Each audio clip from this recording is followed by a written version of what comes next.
Pin दिख रहा है।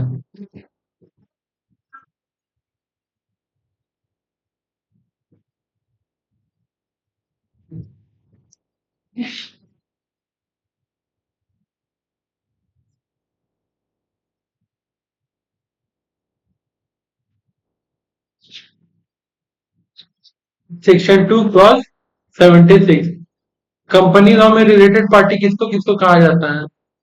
डायरेक्टर और उनके रिलेटिव्स को। डायरेक्टर और उनके रिलेटिव में कौन कौन आ जाएगा? Wife, father, mother, brother, sister और साथ ही साथ हाँ हाँ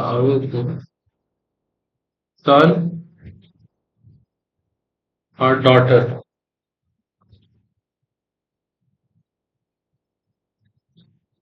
किसी एक रिलेटिव में डॉटर और उसका हस्बैंड क्या था कौन? कोई फादर से मतलब वाइफ, सॉरी, फादर से लेकर के सन तक अगर सौतेला हो तो चलेगा। वाइफ तो सौतेली नहीं होती है। वाइफ जो होगी वो तुम्हारी ही होगी, ऐसा थोड़ी है किसी और की वाइफ को तुम अपना वाइफ बना। तो डायरेक्टर और इज रिलेटिव, ठीक है, तो वाइफ अपनी चाहिए, बाद बाकी सौतेला चलेगा, ठीक है, और बेटी भी अपनी। क्लियर है बात? डॉटर, अडॉप्टेड डॉटर नहीं चलेगी, ठीक है।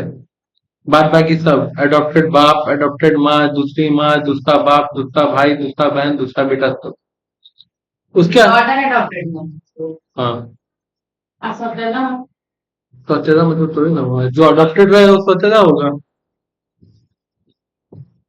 हाँ, मेरा बच्चा होना चाहिए और मेरी बेटी होनी चाहिए, जिसका डीएनए और मेरा डीएनए मैच करना चाहिए, ठीक है, जिसका पैदा होते ही बर्थ सर्टिफिकेट में मेरा नाम लिखा होना चाहिए, वो वाला।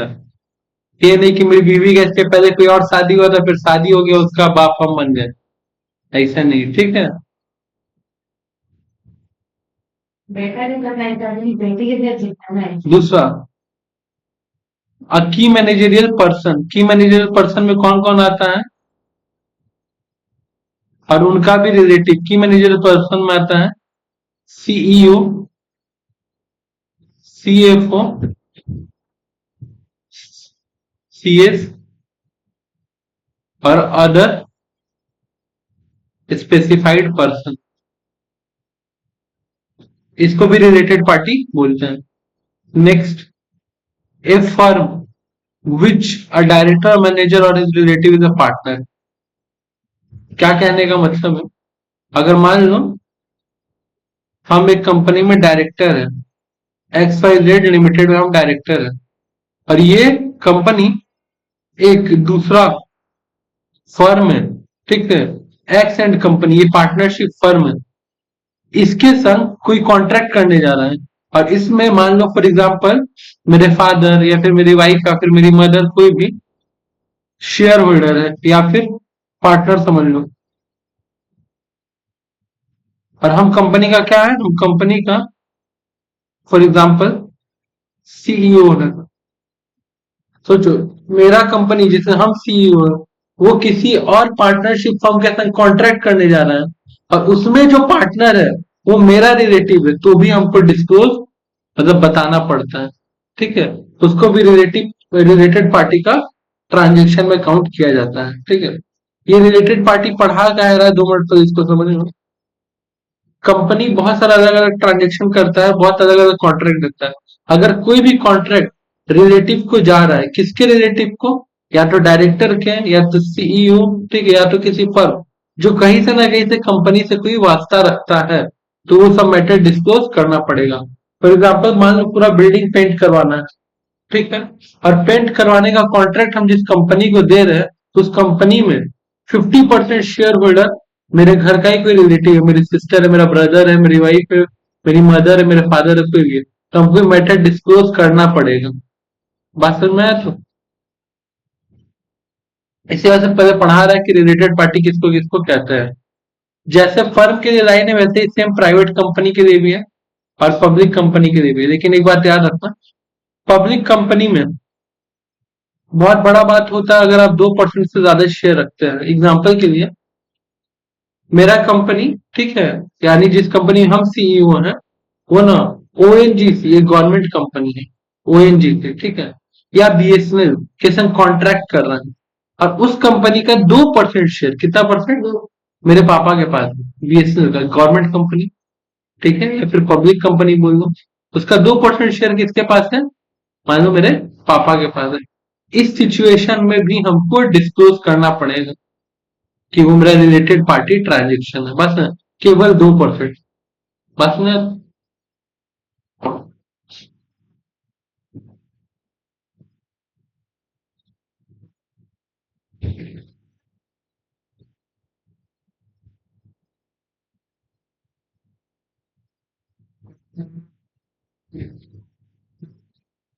अच्छा, होल्डिंग और सब्सिडरी एसोसिएट्स पे है तो साफ साफ पता चल ही जाता है कि रिलेटेड है। दूसरा, a subsidiary of holding company which is also subsidiary, मतलब क्या करने का मतलब है, सोचो, टाटा एंड सन्स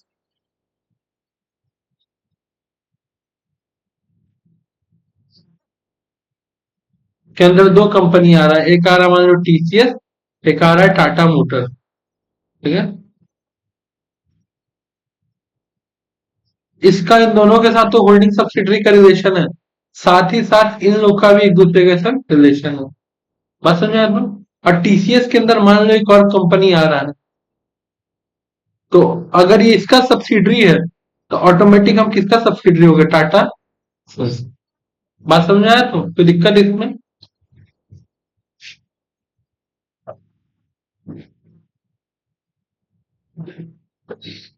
अच्छा, रिलेटिव में कौन कौन आता है, any person who is related to another if member of HUA, दूसरा husband and wife, and one person is related to another in such a manner as may be prescribed।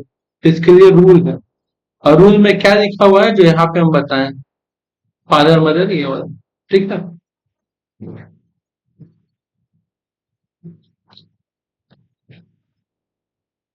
अच्छा,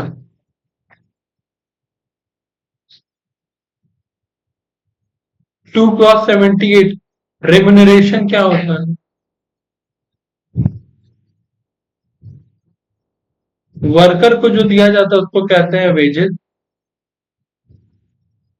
staff को जो दिया जाता है उसको कहते हैं सैलरी, कंपनी के पार्टनर, ठीक है, मतलब किसी पार्टनरशिप फॉर्म के पार्टनर या किसी भी हाई पोस्ट इंसान को जो दिया जाता है उसको कहा जाता है रेम्यूनरेशन। पसंद है तो ऐसा कह सकते हो, लोअर, मिडिल और टॉप, ठीक है। ये क्या होता है रेम्यूनरेशन, इसमें क्या क्या जाता है, एग्जांपल, बोनस, सैलरी, कमीशन, ये जितना भी तरह का इंटरेस्ट, जितना भी तरह का कमाई है इन सारे चीज को मिला के रेम्यूनरेशन कह सकते हो। क्या बोल रहा है, एनी मनी, कोई भी मनी, और इट्स इक्विवेलेंट गिवन और pass to a person for a service, किसी पर्सन को पैसा दिया जा रहा है किसी सर्विस के अगेंस्ट में। बात सुना है? तो अब सोचो, मान लो हम किसी कंपनी में ना पार्ट टाइम डायरेक्टर है, पार्ट टाइम डायरेक्टर वो होता है जिसके पास बहुत ज्यादा नॉलेज है, कंपनी का मीटिंग में आता है और केवल अपना एडवाइस देके चला जाता है, तो कंपनी उसको मीटिंग अटेंड करने का फी देता है। बात समझ में आया? तो एडवाइजरी फी, कंसल्टेंसी फी, ये सब देता है, तो वो क्या कह जाएगा, रेम्यूनरेशन। क्यों मिल रहा है वो पैसा हमको, किसी एक सर्विस के लिए, फॉर अ सर्विस। बात है ना, तो एक तरह से तुमको सैलरी पैसा ही ना मिल रहा है, तनख्वाह मिल रहा है। अगर वही हम एज ए वर्कर अर्न करते तो वेजेस होता है, स्टाफ अर्न करते तो सैलरी होता, बट हम क्या इंडिपेंडेंटली अर्न कर रहे थे, उसको रेम्यूनरेशन का नाम दिया जा रहा है, ठीक है।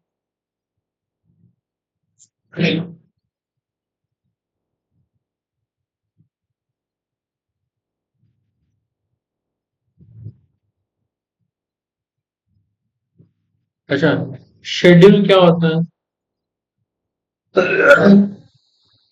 लॉ बनाते वक्त सबको पता है कि सब कुछ बताना पॉसिबल नहीं है, ठीक है, जिसके लिए रूल बनता है। रूल क्या होता है? बहुत फ्रिक्वेंटली चेंज होता है, बहुत तेजी से चेंज होता है, कंपनी लॉ में तो और तेजी से।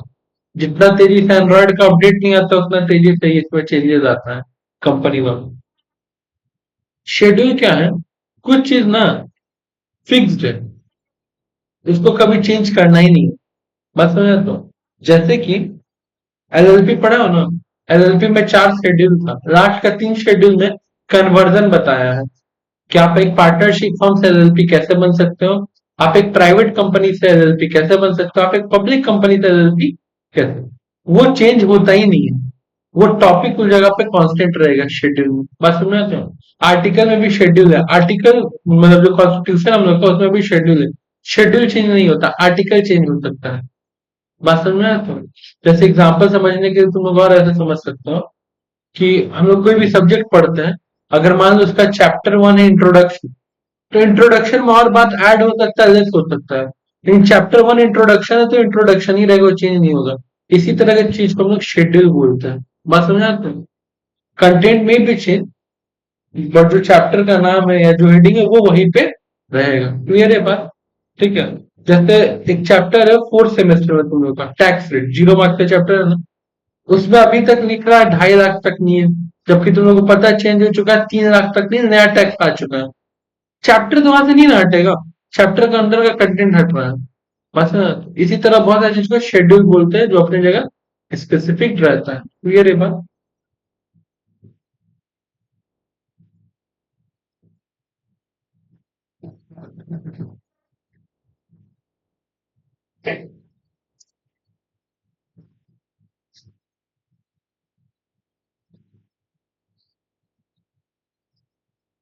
टू क्लॉज 18, शेड्यूल बैंक किसको बोलते हैं?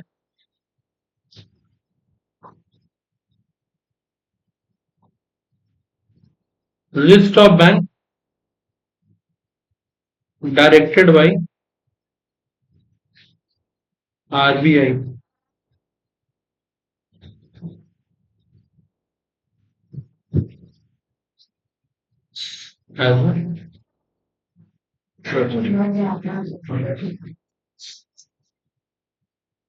शेड्यूल बैंक किसको बोलते हैं? Mean the schedule bank as defined in the clause E of section 2 of the RBI. Reserve Bank of India कुछ बैंक को लिस्ट आउट करके रखा है, जैसे एक बैंक है जाना बैंक, नाम सुने हो?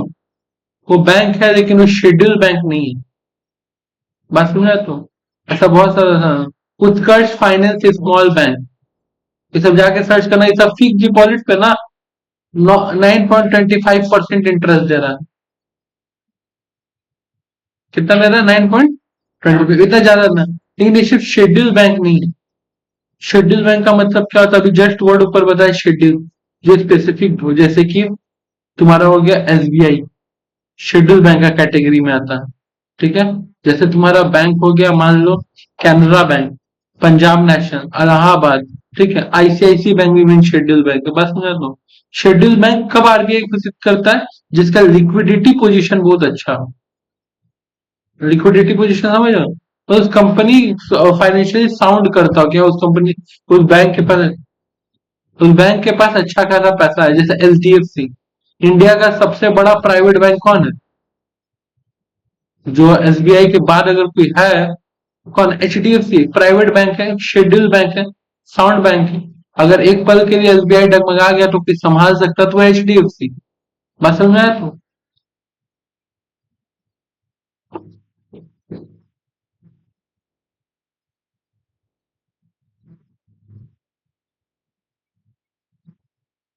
सिक्योरिटीज किसको किसको कहते हैं? Equity share capital, preference share capital, debenture, bonds, commercial paper.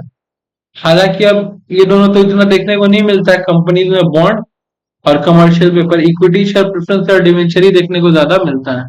ठीक है। बॉन्ड्स क्या होता था? अभी कुछ दिन पहले इंडिया में, इंडिया बोले बंगाल में हम लोग एक तो कंपनी चलता था, रेमल, ठीक है। या LIC भी क्या करता है, LIC से हम लोग क्या करते हैं, LIC को पैसा देते हैं, LIC हमको एक बॉन्ड पेपर देता है।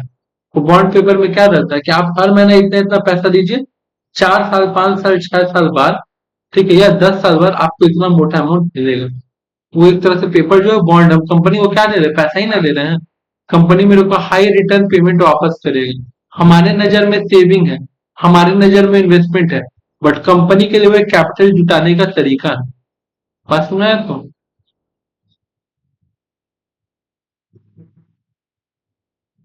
अच्छा, security exchange board of India, India में जितना भी शेयर मार्केट से रिलेटेड कहानी है, ठीक है, शेयर से रिलेटेड जितना भी मैटर है, वो सब मैटर कौन देखता है, SEBI, security exchange board of India.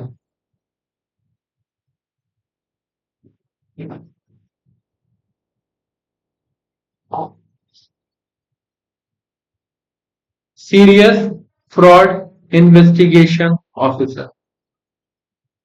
Y the term serious is use, serious कम इस वजह से यूज हो रहा है, दुनिया में हर जगह जो ट्रांजेक्शन हो रहा है ना, there is a fraudulent activity her transaction में। तुम लोग सुबह से लेकर शाम तक जो ट्रांजेक्शन कर रहे हो, कहीं ना कुछ फ्रॉड हो रहा है, नहीं कुछ हो रहा है, दिन भर में एक बार दुकान से कुछ खरीद रहे हो, बिल नहीं दे रहे हो, ये भी तो खुद में क्राइम है, फ्रॉड है, उसका ब्लैक मनी जा रहा है पूरा पैसा बस में। लेकिन अभी छोटा छोटा मैटर बैठ के नहीं देखा जाएगा, वो सारा मैटर जहां पे 100 करोड़, अभी रिसेंटली याद है,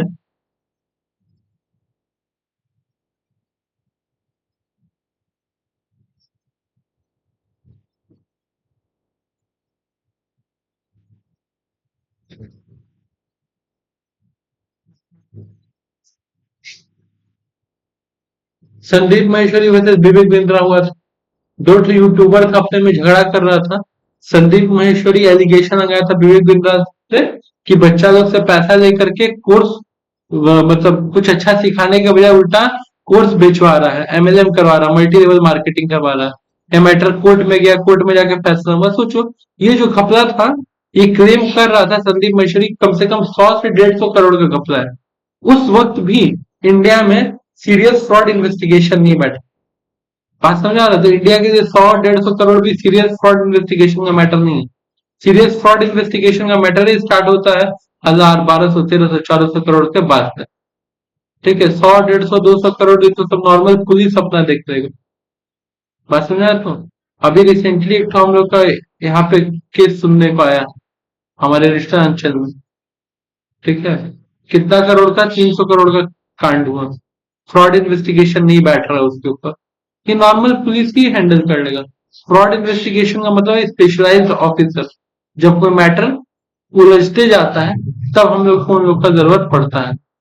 टीम तैयार होता है, कमेटी तैयार होता है, वो केस पे स्पेसिफिकली देखता है कैसा रहेगा। एक इंसान इनकम टैक्स है, एक इंसान एंटी करप्शन ब्यूरो से, एक इंसान GST डिपार्टमेंट है, बस ना, एक इंसान रेवेन्यू डिपार्टमेंट से, एक IPS ऑफिसर, सारा टॉप लेवल माइंड मिल करके उस केस को सॉल्व करने में उतरता है। बस ना,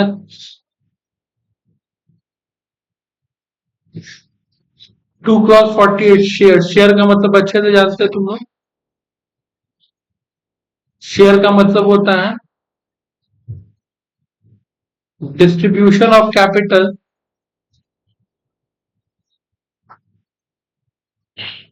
into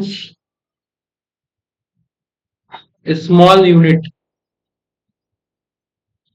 distribution of capital into small unit. अगर किसी कंपनी को एग्जांपल के लिए बात कर रहे हैं, 10,000 रुपए चाहिए, तो या तो 10,000 रुपए जाके किसी से ले ले, या तो अपने जेब से 10,000 रुपए लगाए, नहीं तो क्या करेगा, 1,000 शेयर 10 रुपए करके ईच मार्केट में बेचेगा। कोई आदमी 10 शेयर खरीदेगा, कोई 100 शेयर खरीदेगा, कोई 50 खरीदेगा। तो जो उसको पैसा चाहिए था उसको स्मॉल यूनिट में क्या कर दिया, ब्रेक कर दिया, उसी को हम लोग शेयर्स कहते हैं। ठीक है,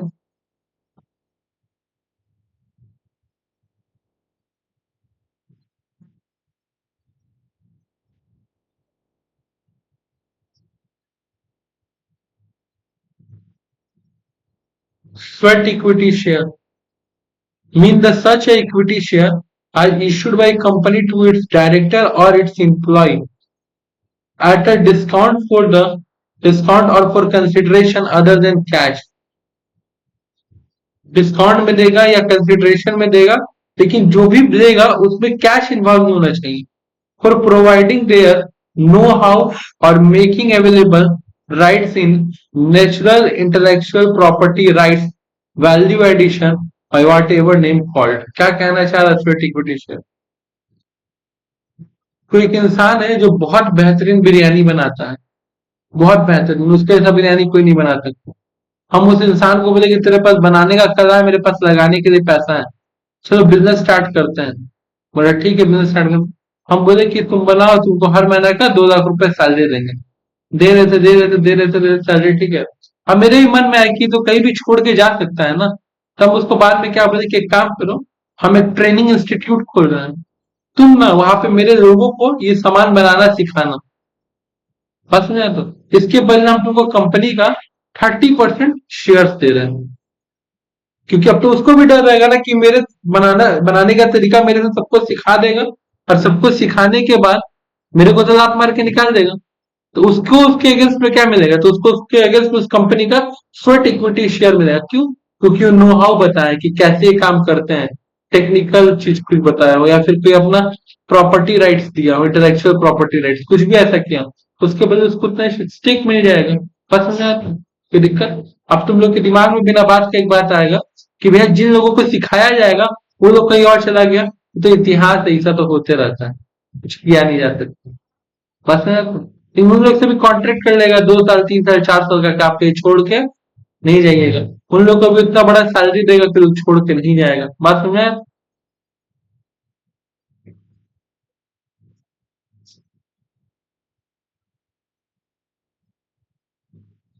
तो दिल्ली में तो रेस्टोरेंट चैन है, दिल्ली में क्या हिंदुस्तान में, ठीक है, दरियागंज बोल करके, वहां पे बटर चिकन जैसा वो बनाता है वैसा कोई नहीं बनाता है। पूरा हिंदुस्तान में उसका आउटलेट फैल गया, लेकिन उसके जैसा बटर चिकन आज भी कोई नहीं बना पा रहा है। तो कुछ तो इतना सारे लोग वहां पे काम कर रहा है, सब तो देखता होगा, कुछ तो टेक्निक से वो चीज छुपा के रखता है। अब हम सब देखो, बोलता है दुनिया का किसी भी पानी में बस मेरा सिरप डाल दीजिए, टेस्ट विल बी कांस्टेंट, मतलब सेम टेस्ट आपको मिलेगा। जो इंटरनेशनल कंपनी है जिसमें इतना लोग कीड़ा पड़ा है, आज तक उसका कॉपी कोई नहीं कर पा रहा है। कुछ तो तरीका से उस चीज को बात रखो। किसी भी उसका जो सिरप है जो तैयार करके दे रहा है, वो तो किसी भी लिक्विड में डालो, टेस्ट तुमको वही आएगा। बात समझे तो? तो अब बताओ कि कुछ तो उसका सीक्रेट होगा ना। इतना सारा चॉकलेट कंपनियां आके गया, डेयरी मिल्क का जगह कोई दे पा रहा है? कैडबरी कंपनी का नहीं दे पा रहा। कुछ तो रीजन होगा ना। तो वही सब, इतना सारा वेफर्स आ रहा है, किटकैट अपना किटकैट जगह पर, तो कुछ तो इन लोगों के पास ऐसा पेटेंट राइट्स है ना, जो किसी एक इंसान को पता है। तो जब ये लोग किसी एक इंसान को ये चीज सर्व करेगा देगा, तो जाहिर सी बात है इसके अगेंस्ट में कुछ चाहिए, और उसी चीज को कहते हैं स्वेट इक्विटी शेयर। बस में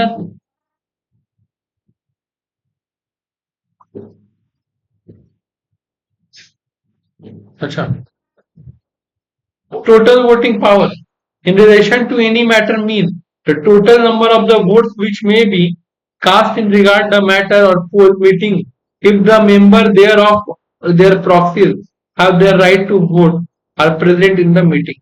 टोटल वोटिंग क्या होता है? टोटल वोटिंग का मतलब होता है number of vote cast in favour या तो अगेंस्ट। फेवर में हो गया तो अगेंस्ट में। किसी भी एक मैटर पे, किसी भी एक मीटिंग में, या तो शेयर होल्डर खुद वो वोट दे, या तो उनके प्रॉक्सी मतलब उसके बदले जो मीटिंग अटेंड करना है वो लोग भी कर सकता है, कोई दिक्कत नहीं है।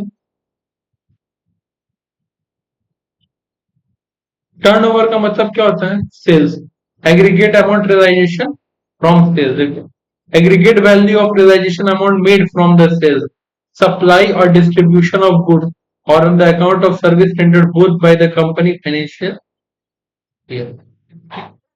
क्या रहा कि एक फाइनेंशियल ईयर में एक कंपनी जितना रुपए का सामान बेचता है, या जितना रुपए का सामान सप्लाई करता है, या जितना रुपए का सामान डिस्ट्रीब्यूट करता है मार्केट में, तो सबको एग्रीगेट करके हम लोग क्या करते हैं? टर्न ओवर करते हैं। क्लियर है बात? अच्छा, सेल्स छोटा वर्ड है, बस ना। सप्लाई उससे थोड़ा बड़ा वर्ड है, डिस्ट्रीब्यूशन उससे बड़ा वर्ड है। क्या है मतलब? एक पैकेट पार्ले जी बेच रहे हैं, दिस इज कॉल्ड सेल्स, बस ना।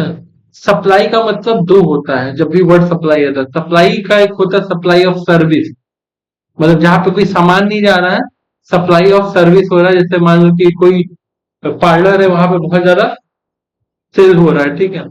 या फिर सप्लाई का मतलब बहुत लोग ये भी समझता है कि मेरा ही ब्रांच है, अब मेरा ही ब्रांच में मेरा सामान जा रहा है।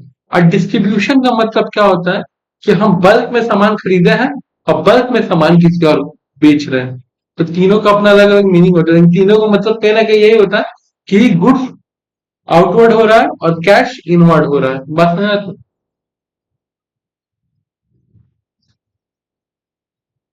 2 clause 92 अनलिमिटेड कंपनी, यानी कि कंपनी का मतलब ही होता है जिसका लाइबिलिटी लिमिटेड हो। देखिए क्या आ रहा है, 2 clause 92 unlimited company mean a company not having the limit on the liability of its member. ऐसा कोई कंपनी है, भारत एग कॉरपोरेशन लिमिटेड एक अनलिमिटेड कंपनी है। एक एग्जांपल है भारत एग कॉरपोरेशन लिमिटेड। एक और कंपनी हुआ करता था एमवे, नाम सुने होंगे ना। यानी कि इन सब कंपनी का जो लाइबिलिटी था अनलिमिटेड था, लाइबिलिटी का कोई लिमिट नहीं था। शेयर होल्डर से कुछ भी पे करना, पे करवा सकते थे, या शेयर होल्डर को कुछ भी पे करना पड़ सकता था। ऐसे कंपनी का मतलब भी होता है company having a limited liability. But कुछ कंपनी रहता है जिसका लाइबिलिटी अनलिमिटेड होता है, जैसे भारत एक कॉर्पोरेशन। वोटिंग राइट क्या होता है, वोटिंग राइट केवल उस मेंबर को मिलता है जो मेंबर का कंपनी में शेयर होल्ड है, और शेयर होल्ड है साथ ही साथ उसका called up equal to paid up होना चाहिए। क्या होना चाहिए, अगर कॉल्ड अप,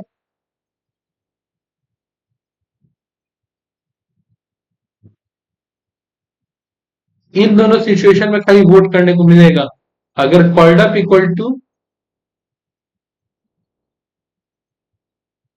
तो आपको वोट करने नहीं मिलेगा। मतलब क्या है, 10 रुपए का शेयर है, कंपनी 8 रुपया मांगा है, कितना मांगा है, 8। आप 8 का 8 दे दिए, called up 8 paid up 8, vote करिए। कंपनी मांगा 8, आप पेड अप किए जा रहे हो, 10 रुपया कर दिए, अच्छा बात है, वोट कीजिए। कंपनी मांगा 8, आप दिए, अच्छा है, वोट मत कीजिए। इस केस में आपको वोट करने को जनरली नहीं मिलता है। दूसरा, आप कंपनी से लोन लेके रखे हैं, लोन का इंटरेस्ट नहीं पे कर रहे हैं। आप कंपनी से सामान लिए हैं, सामान का पेमेंट नहीं कर रहे, इन सारा भी केसेस में आपको वोटिंग राइट्स आपसे फॉरफिट कर लिया जाता है, यानी कि छीन लिया जाता है, ठीक है।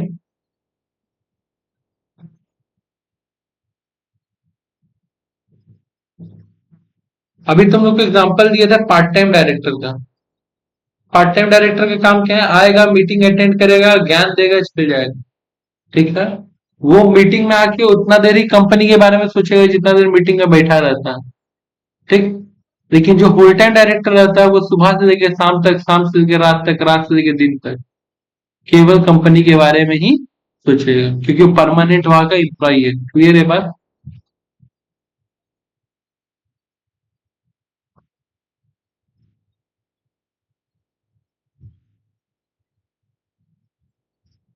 अच्छा,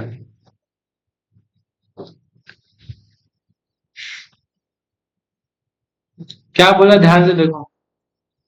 लास्ट सेक्शन बोल रहा है कि सारा जितना इंपॉर्टेंट डेफिनेशन था हम लोग सारा पढ़ लिए। 94 डेफिनेशन, 95 कह रहा है कि कोई भी वर्ड या एक्सप्रेशन जो कि यूज हुआ है लेकिन इस एक्ट में डिफाइन नहीं है, तो वो सब वर्ड कहां से तुमको पढ़ने को मिल सकता है।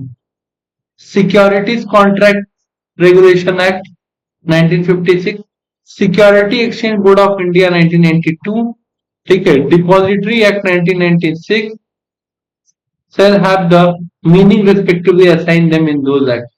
तो जो भी वर्ड तुमको नहीं मिलेगा वो सारा वर्ड इन सब एक्ट में दिया हो। बात सुन रहे हो, कोई दिक्कत है यहाँ तक। चैप्टर 1 पूरा हो गया, कल से चैप्टर 2, ठीक है।